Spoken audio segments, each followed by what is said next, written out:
कभी सोचा है कि कैसे एक बिल्कुल आम सी रात आपकी जिंदगी के सबसे डरावने, कभी ना खत्म होने वाले सपने में बदल सकती है? आज की कहानी कुछ ऐसी ही है।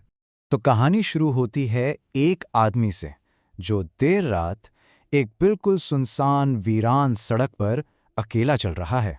अब हम कहानी के पहले हिस्से में हैं, सुनसान रास्ता। ये वो जगह है, आप जानते हैं, जहां सन्नाटा सुकून नहीं बल्कि एक अजीब सा डर लेकर आता है।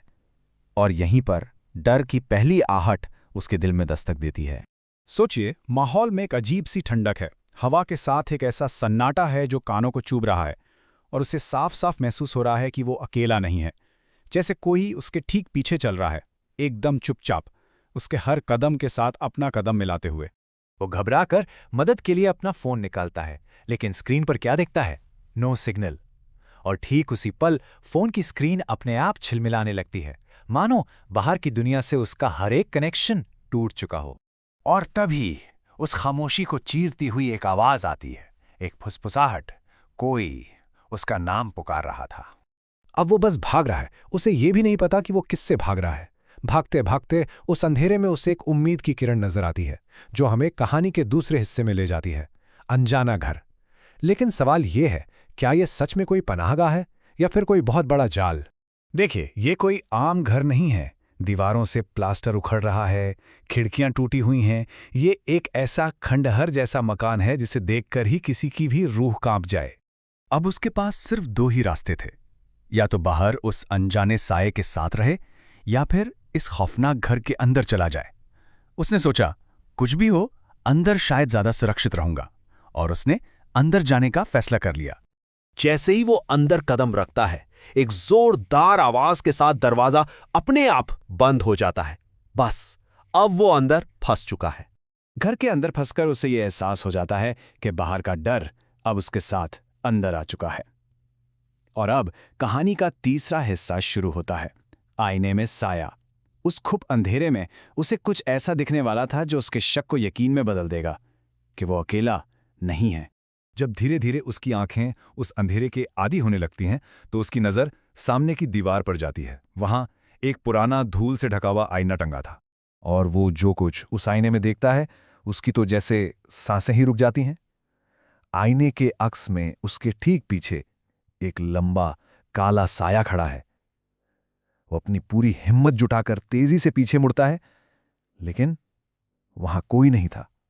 कमरा बिल्कुल खाली था। आईने का धोखा था या हकीकत, अब यह सवाल मायने नहीं रखता था, क्योंकि डर अब उसकी कल्पना से बाहर निकल चुका था। और यहीं से शुरू होता है कहानी का क्लाइमैक्स, आखिरी सामना। वो साया अब सिर्फ एक परछाई नहीं, बल्कि हकीकत बनकर उसके सामने खड़ा होने वाला था। अचानक पूरे कमरे का तापमान गिरने लगता है। ठंड इतनी ज्यादा बढ़ जाती है कि उसकी सांसों से भाप निकलने लगती है। हवा एकदम भारी हो जाती है, जैसे किसी ने कमरे से सारी ऑक्सीजन खींच ली हो। और तभी उसके कानों में एक ठंडी बेजान आवाज गूंजती है, तो अब यहां से नहीं जा सकता। उसकी हिम्मत पूरी तरह जवाब दे चुकी थी, फिर भी वो धीरे धीरे मुड़ता है। और इस बार वो साया आईने में नहीं था, वो ठीक उसके सामने खड़ा था, लंबा, स्याह काला और बिना किसी चेहरे के। लेकिन कहानी यहां खत्म नहीं होती। असल में उस आदमी का अंत एक नई और भी खौफनाक कहानी की शुरुआत थी। अब हम इस कहानी के आखिरी और सबसे डरावने हिस्से पर हैं, खौफनाक रिकॉर्डिंग। क्योंकि उस रात के बाद जो हुआ, उसने इस एक रात के डर को हमेशा के लिए जिंदा कर दिया। वो आदमी उस रात के बाद फिर कभी किसी को नहीं मिला। अगली सुबह तक वो बस एक गुमशुदा इंसान की रिपोर्ट बनकर रह गया था। उस घर में, उस सड़क पर उसका कोई नामो निशान तक नहीं था, सिवाय एक चीज के, उसका फोन, जो उस घर के फर्श पर पड़ा मिला। और जब वो फोन उठाया गया, तो उसकी स्क्रीन पर एक ऑडियो फाइल प्ले हो रही थी, एक रिकॉर्डिंग। और उस रिकॉर्डिंग में कोई शब्द नहीं थे, सिर्फ उस आदमी की आखिरी दिल चीर देने वाली चीख थी। कहते हैं, उस चीख के साथ एक श्राप भी रिकॉर्ड हो गया था। एक ऐसा श्राप कि जो कोई भी उस खौफनाक रिकॉर्डिंग को सुनता है, वही बिना चेहरे वाला साया अगली रात उसके दरवाजे पर दस्तक देता है। तो अब आखिरी सवाल आपसे है, अगर कभी किसी सुनसान जगह पर आपको वो फोन मिल जाए और गलती से वो रिकॉर्डिंग प्ले हो जाए, तो क्या आप उसे बंद करने से पहले उसे सुन लेंगे?